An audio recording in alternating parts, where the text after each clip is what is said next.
Welcome to the Counselling Tutor podcast, the must-listen-to podcast for students of counselling and psychotherapy.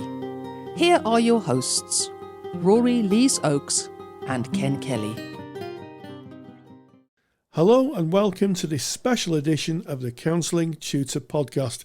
I am Rory and Ken is taking a well-earned break. In this episode, I'm going to be speaking with today's podcast sponsor, Darren McLaughlin from WebHealer, about the importance of therapists having a professionally built website to promote their services and instill confidence into potential clients. WebHealer are the go-to provider of websites for private practitioners in the UK. Established over 20 years, WebHealer offers a non-technical and fully supported service to help therapists grow their private practice. Remember, just one customer from your website each year pays for their service. So if you're interested in that, go to webhealer.net and use the coupon CT100 for £100 off their Do It For Me service. That's webhealer.net and use coupon CT100 for £100 off their Do It For Me service. So without further ado, let's welcome Darren McLaughlin. Hi Rory, how's it going? And thank you very much. So in terms of why a therapist would need a website, what's your thoughts about that? Well, that's a great question. I suppose, it's very important to preface all of this to say that the majority of searches these days for anything, be that something related to a DIY project or your own mental health, the first action to researching some information starts on the web. So if you're not on the web and somebody is looking for assistance, you're not going to be found. And if you're not going to be found, you're putting yourself at a disadvantage by comparison to your colleagues who do have a website, a social media presence, a directory listing somewhere. So really a website is incredibly important when it comes to being found online and connecting with potential clients. Yes, and I think it's an interesting world in the counselling and psychotherapy because it's not like a DIY store where they're advertising screws, nails, glue, I don't know, screwdrivers, that type of thing, like for like products. It's a very unique experience looking for a therapist. So, but I guess by having an online website, a therapist can give a real sense of themselves, a sense of their practice, their uniqueness. And a client might say, I really like this therapist, as opposed to maybe another therapist they'd find. So it's a chance for someone to kind of show organically who they are as a therapist, isn't it? Absolutely. I mean, look at by comparison to that DIY analogy, when you're searching for something to do with your mental health, an area where obviously there's a lot of stigma still, there is a comfort, security, and a privacy element of being able to search online, which means a website is really valuable to do those things that you just mentioned, to introduce yourself as a partner in that person's, recovery, ongoing mental health, and to introduce yourself and how you work and everything about you and your practice. So incredibly important. I mean, a website as an information resource, incredibly important. For example, we know that there's different types of therapy. There's people-centered therapy, we've got CBT, we've got Gestalt therapists, we've got various different schools of thought. And so when somebody is looking and researching for that first time, how do they know? This is a brand new world for them. And so your website is a real opportunity to handhold and walk that potential client through a potential therapy journey with them as a practitioner and tell them how they work and how it can benefit them. So, as an information resource, incredibly useful. Yes, and I think you've hit on it. Information resource. A lot of people now look for authority. It's a bit of a cliched term in the world of the internet, but establishing authority, establishing that you and the service you offer is authoritative, that you are a person that someone can invest themselves in. If it's a financial transaction, that they feel they've got value for money, I suppose. And it's a way of showcasing a therapist of who they are and what they know and share information, isn't it? Well, absolutely. And I suppose there's two things I'd like to bring up here. I mean, certainly the first thing would be the difference between a website maybe and a directory listing or maybe a social media page. So we've spoken to many practitioners who began with perhaps a Facebook page advertising their services, again, how they work and whatnot. But the reality is, when it comes to credibility and authority, anybody can set up a Facebook page. In fact, it's very easy. All you need is an email address and 10 minutes to set up a Facebook account. It's super simple to do. But behind that, we don't really know who this person is. And so immediately when we see, for example, a .co.uk domain registered, or even a .com, the fact that there's a piece of real estate on the internet specifically for a therapist, it adds credibility to their presence immediately. Now, the other thing I want to say about credibility is, specifically when it comes to search engines and things like Google, credibility is incredibly important when it comes to sensitive subjects like your mental health. Mental health type websites of counselors, psychotherapists, are classed by Google as something called your money or your life, which means that the importance of the accuracy of the information on this website is of paramount importance. So credibility on your website, you need to demonstrate it by talking about your qualifications, how many hours you've done, maybe some work you do for a charity. It's your opportunity to convey to a potential client that you are suitably qualified. And also in doing so, you're also showing Google et al. That you are very much a trustworthy source. And when it comes to trust on the internet, Google has this concept called EAT, which is expertise, authority, and trustworthiness. And so to tick that trustworthiness box is incredibly important, not only for the people who are on your website, but also for the search engines to actually feel comfortable bringing potential clients to your website, because Google and others is not going to want to bring potential clients to your website if you're not trustworthy. So we need to demonstrate that to them. And a website is a fantastic opportunity to do that, versus a social media page. And I would pose the question to your listeners: when was the last time that perhaps they were searching for a colleague and found a colleague's Facebook page ranked in the search engines above an actual website? Search engines tend to give preference to websites for that very reason of credibility. Yes, and I think that's an important point you make, Dara, because what you're effectively saying, that you've got there's two distinct areas of impression here that you have to make. You have to make an impression on your potential clients, but also you have to convince Google that you are a trustworthy, authoritative site for them to be able to rank you higher within the search rankings. So one would be reasonably easy for a lot of therapists to do. Talking directly to the clients, they can talk about their experience, the way they work. The other, and we'll come to that, is slightly more technical, slightly more expertise, and needs more expert help. And I'm guessing that once someone's on a page, one of the things is the call to action, appointment booking, helping people book appointments. They've landed on your page, they like you, but how do they get in contact with you? How do they take the next step?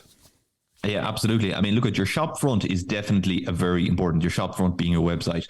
But we need to then take that person and we need to bring them over the line to get them to reach out to you and to make contact. So, I mean, look, at probably the most straightforward way is a simple contact form on your website. But a contact form alone isn't enough to invite somebody to make contact with you. We typically find when somebody's searching online, and we probably see this ourselves, if we're purchasing something online, we want to know when it's going to be delivered. We want to know when someone's going to get back to us. When we ring a helpline, we want to know how long we're going to be waiting on hold. So when you're thinking about your contact form, perhaps you should be putting a note to say, I respond to all inquiries within X. That could be the same day, could be 24 hours. That would be one reassuring call to action to blend in with your contact form. Give somebody a reason to contact you, because if they fill out a contact form and they get the sense that you mightn't get back to them for several days, maybe a week, they might be likely to go off and inquire elsewhere as well. And so what you want to do is you want to give that website visitor no reason to leave your site and go searching elsewhere. So website, contact form, incredibly important. Make that call to action really clear. Book an appointment, contact me now. And in some cases, we find something that works really well is putting a link to your calendar for potentially an introductory call. Again, when you're entering into this client counselor relationship, usually it's not just a one and done. Usually you're going to attend for several sessions. And so it's very important to make sure that there's, I suppose, rapport there, an understanding, and a right fit between the client and the therapist. So having a link to perhaps a no obligation introductory chat between the two parties, having that on your website. So literally somebody could say, well, I'm free tomorrow afternoon. That would be fantastic to see if this would work out. Let them click, let them book online straight away. Fantastic tool to have. And we find that therapists who integrate that into their website usually get a lot more inquiries than those with just a contact form alone. Well, there's a top tip right there, isn't there? I mean, that's the top tip right there. And I guess also there's a practical side to this, because if you're using an online calendar, online diary, directly from the website, it manages your diary, so it cuts down on administration. Well, exactly that. Somebody can make that decision straight away. I would like to engage with this counsellor. And literally within a few clicks, they can pick a time that they see the counsellor has advertised as being open. And so what I mean by that is we would see counsellors who, for example, say, I'm going to keep every Wednesday morning open between 9 and 11 a.m. for introductory calls, as an example. And so if I'm on their website and I see their calendar says between 9 and 11 is free for an intro call, you can book a 15-minute chat. It's just a simple call to action that works because there's clarity. I know I want to speak to this person, and I know this person is going to be available to speak to me, and I know there's no fee, and it's made clear that they will call me. I don't need to call them, and it's going to be 15 minutes, and this is what we're going to talk about. It's beautiful. It's simple, and it's akin to buying an e-commerce product online. Imagine if you went to a website and it said, don't buy online, call us before buying online. Well, it sort of negates the whole purpose. But if you can buy something online and you know you're going to get it within a certain amount of days, you're going to complete the transaction. Similarly, if you see that a therapist has availability at a certain time slot that works for you, then you go ahead and you book it. That's the call to action, and you're more likely to take it because you know it's going to suit all parties. You see, that's the thing about, I guess having a professional website designer work with you, because the majority of people who are maybe designing their own websites wouldn't even consider that knowledge that you've just imparted about, how search engines see you, about information about how, a contact form may garner more initial contacts. I mean, I think that's really, really priceless information. Thank you for sharing that. And I guess also, part of a therapist's job nowadays, certainly those who have a strong online presence, is to share news, updates, offer resources. All of those can be very persuasive ways of gaining clients or people sticking with you. If you're an authoritative resource on a particular area of distress that clients have, people will return to you again and again, not just clients. Absolutely. But, a website, and come back to this concept of credibility, it's twofold. It's credibility for the search engines, credibility for the people who land on your website.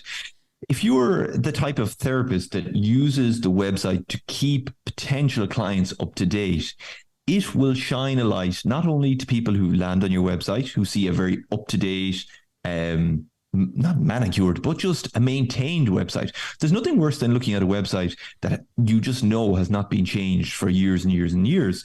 I dare say we're, beyond the COVID-19 situation. And so many therapists will leave mention of this up and special working arrangements. And absolutely, although special arrangements still exist, for the most part, we're back to the status quo and how things were. And so when you land on a website, if you're seeing something which is dated, you may be less impressed versus, for example, a website which contains news items, blogs, which are relevant to their field of expertise. So that maybe, something has happened in the world, maybe, it's a conflict or something like that, and the therapist is commenting on it, talking about it in the context of therapy and how they could help and the benefits of therapy in relation to this news item.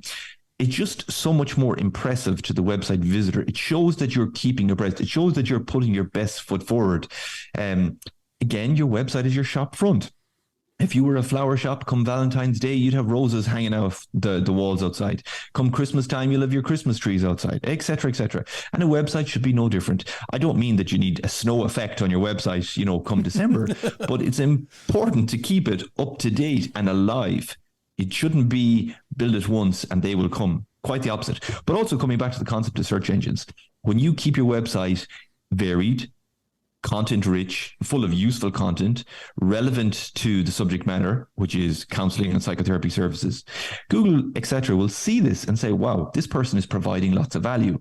They're providing up-to-date content. Now, who do you think Google is going to give the nod to in the search results? Someone who updates the website once or twice a month versus somebody who updates it once or twice every couple of years? I think the answer is clear. Google wants to bring people to websites that add value to the searchers. And so if you're adding value to your website, it's, easy to deduce that visitors are going to, gain value from that too. And Google wants to make that introduction and connection. So really important to keep your website up to date, communicate with your potential clients, talk to them, tell them that you're not working the day of the King's coronation. Tell them you don't generally work UK bank holidays, etc., etc. It's small information, but it's very real information and people really value it. Yes, and I take your point about, the shop front. Recently I went to a restaurant that was advertising Christmas 2022, booked for Christmas 2022, and we just walked past it. Because it was like, if you've not in 3 months, because we recorded this in the April of 2023, if you've not taken off your Christmas offer, then there's something not quite right about that. It doesn't instill confidence, and it's like going into a half-finished website. It's like going into a half-finished shop with things scattered all over the place. People are very sophisticated in their buying, and they have a very strong sense when something isn't quite right. So important what you've shared, and I guess that brings me to the next kind of section of our interview, which is things a website developer can help a counsellor or psychotherapist with. And, a lot of my colleagues are very, very well versed in therapy, but, some of us aren't very well versed in things like website design. Well, that's absolutely natural and totally understandable. I mean, you didn't spend 100 hours at the start of your career learning how to put together a website, so it's totally understandable. And look at a website designer. There's lots more website designers than there once were. The ability to create a website is a lot easier than it used to be. I think your listeners will probably be aware of that. However, there's so much information that you need to take into account when putting together a website these days that working with a designer is going to yield rewards. There's no doubt about it. I mean, in the first instance, a website designer can help put together your website in a visually appealing way, and a way, as you mentioned earlier on, that organically represents you and your practice. As a sole practitioner, we have an idea what we like and what other people perhaps think of us. And that's fine, but it mightn't always be the best foot forward to put out there to potential clients. So working with a designer, it's quite similar to going to a counsellor who gives you a non-judgmental third-party view on maybe an issue you're having. And so that sort of feedback and input is invaluable for people who attend counselling sessions. And it's just the same for a web designer. A web designer will tell you that color scheme that you've picked really isn't great. It's not going to work. It's not going to be accessible maybe to people with a visual impairment. It's not going to mean that the text on your website can be read easily. People are going to get fatigued navigating your website because it maybe doesn't convey the information in a structured manner. But also, a designer will tell you the really important data points and pieces of information that you do need to put on the website. And I'm referring to things like this concept of your credentials, your training, your experience, and coming back to things like the Google EAT principle of expertise, authority, and trust.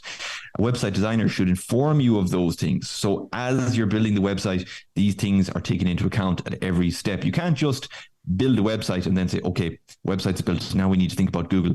It needs to be a connected process. So as the website comes together, we're building it with attracting more clients in mind. That cannot be an afterthought.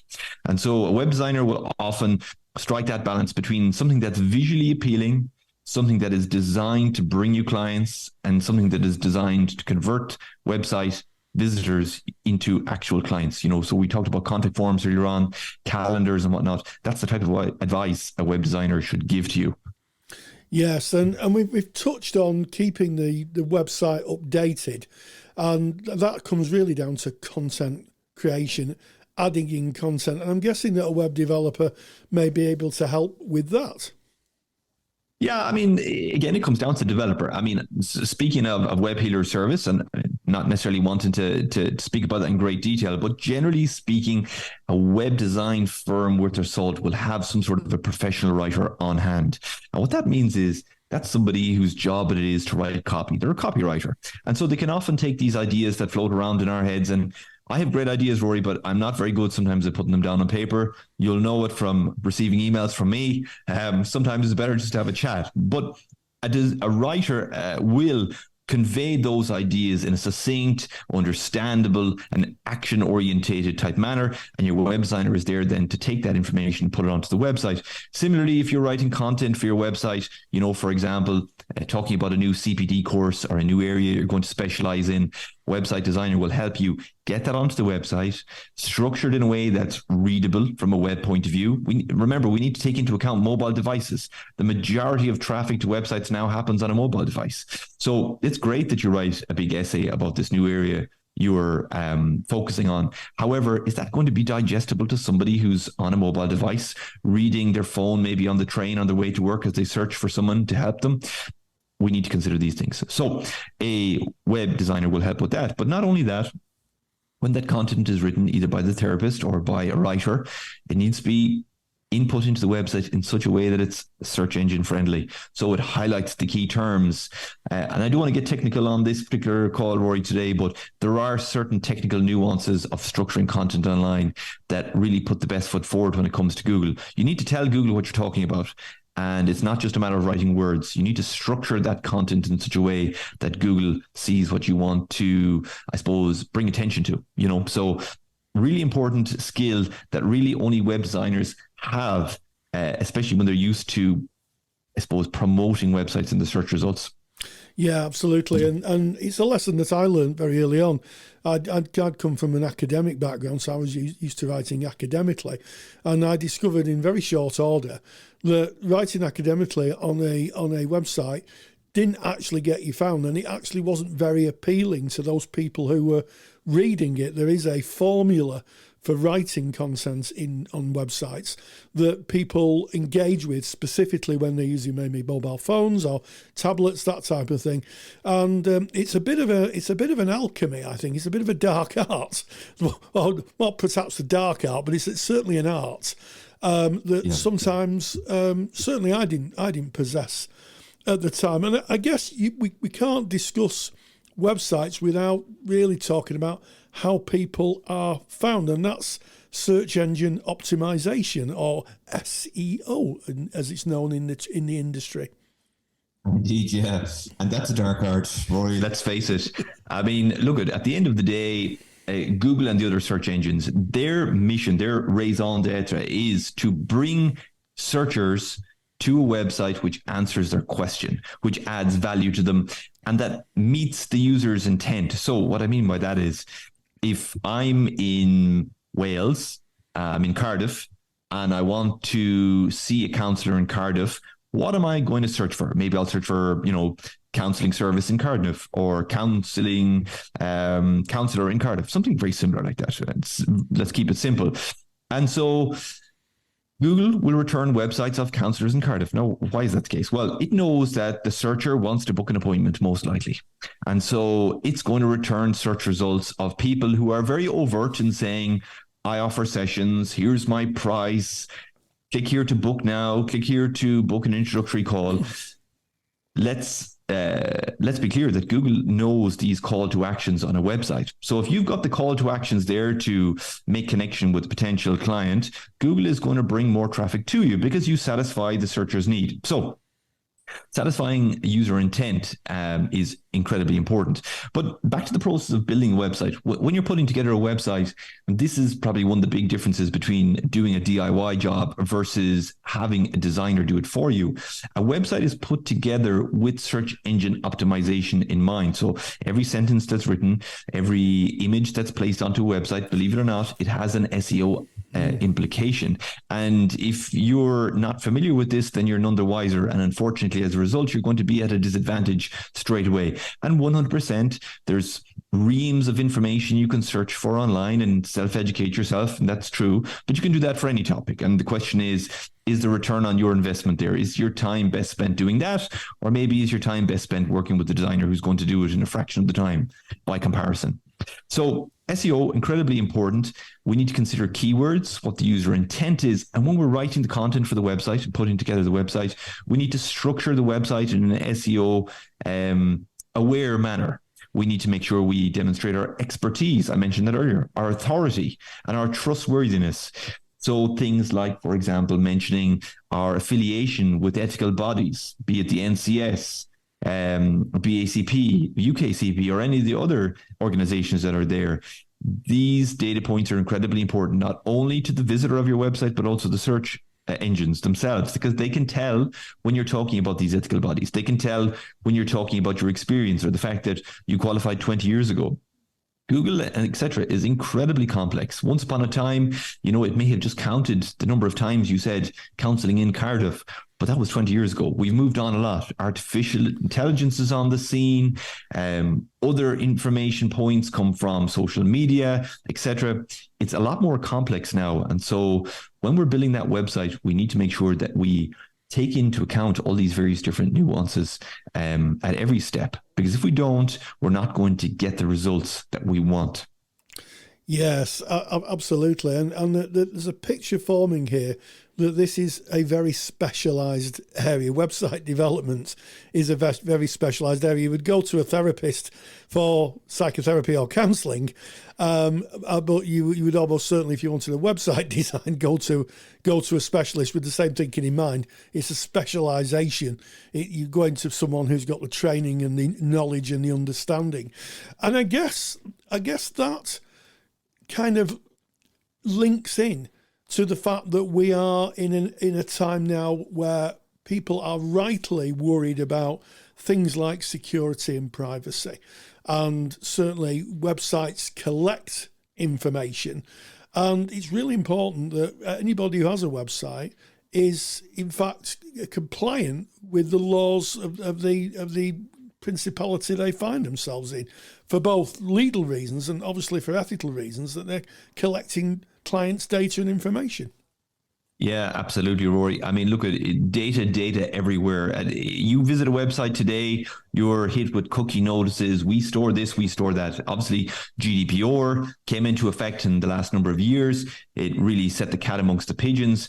Because, listen, data is a very important and a rightly sensitive area. Really important that therapists have an awareness of the information that they're collecting and what they're not collecting, frankly. I mean, so what I'm talking about there is certain personally identifiable information that you're collecting on a website. So you are collecting, for example, the computer or IP address of the visitor. You're perhaps taking the person's name if you're asking them to make contact with you. And there are certain rules and regulations around managing that data. However, if you're using third-party services, like, for example, the calendar booking system and whatnot, usually, and thankfully, you can leverage the privacy policies and the GDPR structure that these third parties have.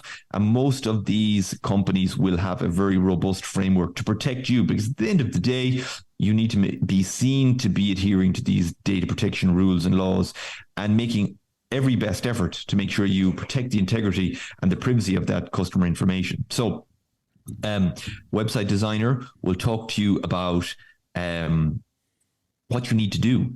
When it comes to GDPR statements, privacy statements on your website, we personally usually refer people back to their ethical bodies, because the ethical bodies are fantastic. Usually they have some really good and comprehensive guidance in terms of the information that they need to take care of when it comes to GDPR related matters. So in the first instance, I would advise therapists, look to your ethical bodies. They will have some guidance on this specific to you, but also that goes beyond just your website. You do have a client contract, and within that in itself, you will have mentioned to GDPR. So refer to the ethical bodies in the first instance, but when it comes to these third-party plugins like calendar services, booking systems and whatnot, speak to your designer. They'll tell you what your obligation is going to need to be when it comes to this. And hopefully, they'll be on the lower end of things, because of these third parties generally have these boxes ticked very well. Yes, and as someone who's a data protection officer for 4 different organisations, I can tell you that it could easily become a full-time job, because storing data is in front and centre now of work everybody does. It used to be something we just had to do.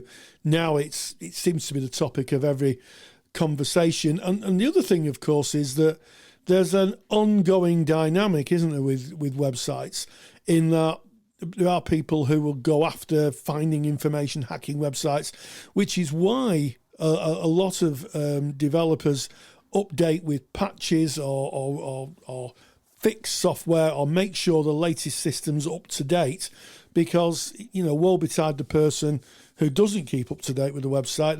They will end up like my friend, who called me in a panic one morning to find his website was hacked and not very nice things were written on his website in a scrolling banner that went across.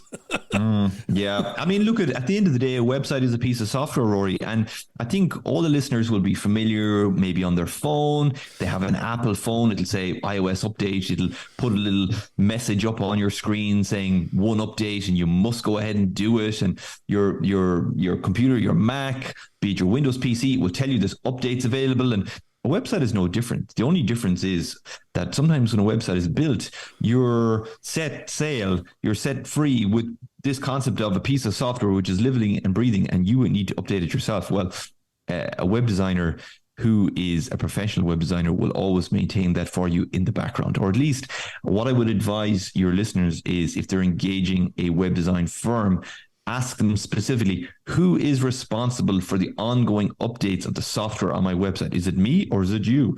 And if it is you, how much is it going to cost? And so forth, because at the end of the day, you don't want to end up with this scrolling message on the website. And, usually from our experience speaking to people who've had this issue, Rory, it's not a case where a malicious third party has gone after that therapist. It's usually to do with an out-of-date piece of software. Yeah. And there's little pieces of software that crawl the web, and they look for websites which have an exploit or an exposure to a virus, and they will exploit it. And it's not personal, it's not targeted. But again, coming back to this concept of credibility is out the window if you have something like this in your website. Furthermore, if Google finds your website has been hacked, it will delist your website. Not good for your credibility in the search results. So really good question to ask your website designer, who's going to look after these updates? Is it me or is it you? And establish the process for that very early on. I'll be honest with you, Rory, a web healer, we look after it as a default because we understand it's what we do. This is our department. We couldn't expect our customers to do it, simply because it's technical, it's nuanced, and the risks are too high for getting it wrong. So we like to take control of it from the outset. But it is a question you should ask your website designer if you are thinking about getting a website done by a design company. Well, more great advice. This is turning out to be so useful, full of information.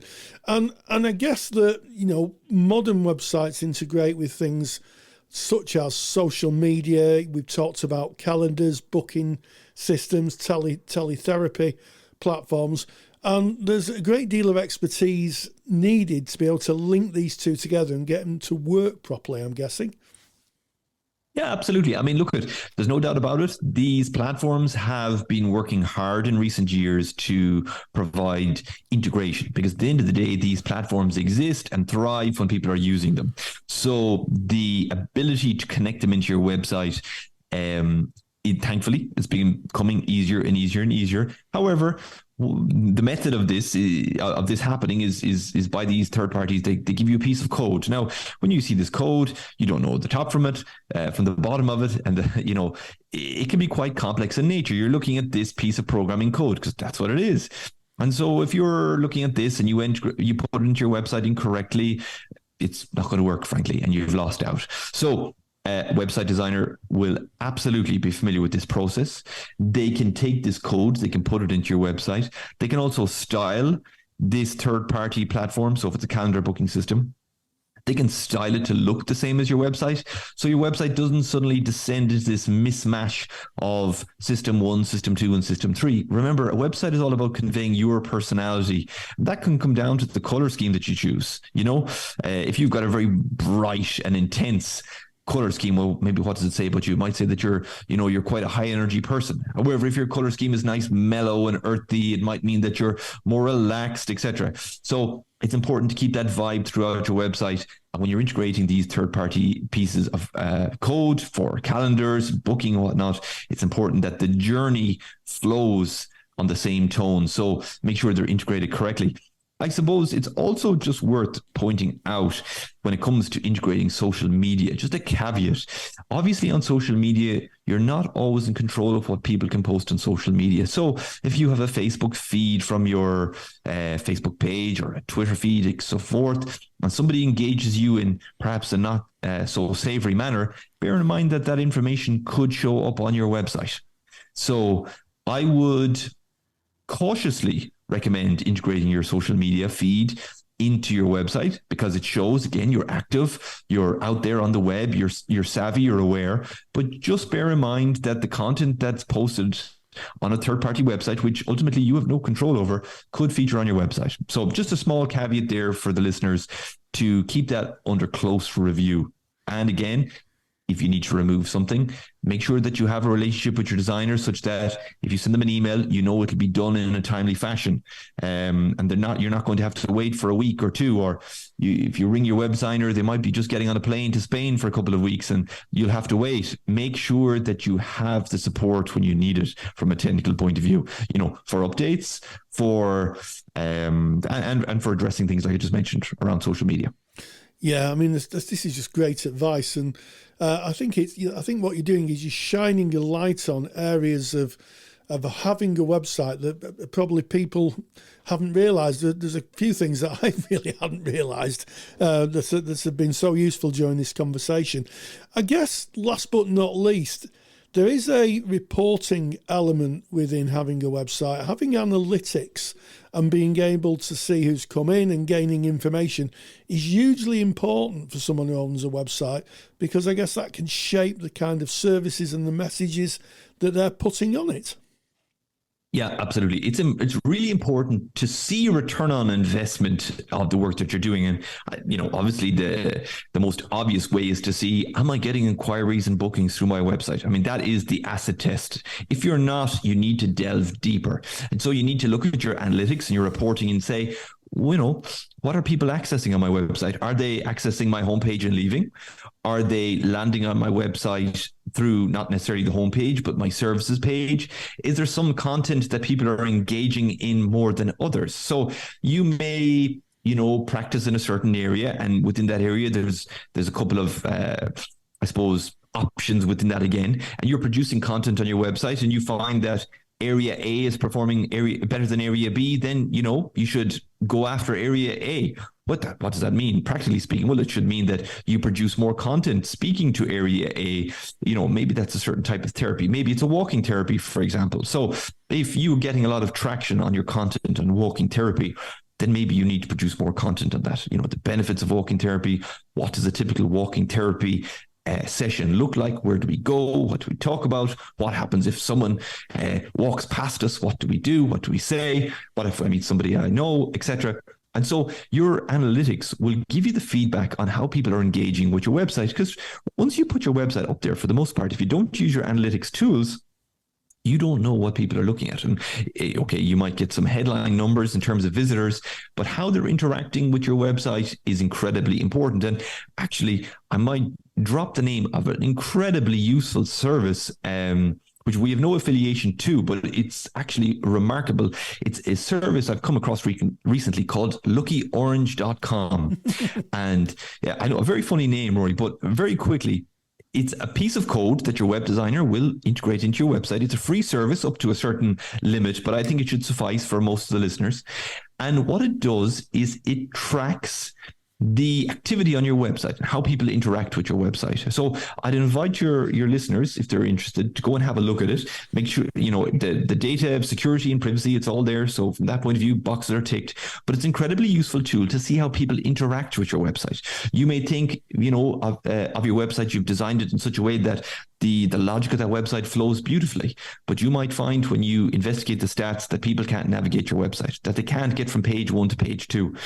And your analytics and reporting will really kind of help you with that. And that specific website I mentioned, great service for that, really useful tool. And we've started to use it on some of our own websites, and it's yielded some really interesting insights and information. So really valuable tool. Make sure you have really solid analytics, that you know how to interpret them. And if you don't know how to interpret them, that you have somebody to ring or email and ask them for advice, like a web designer. Well, I think this has been an illuminating conversation, Dara, and certainly I've learned so much.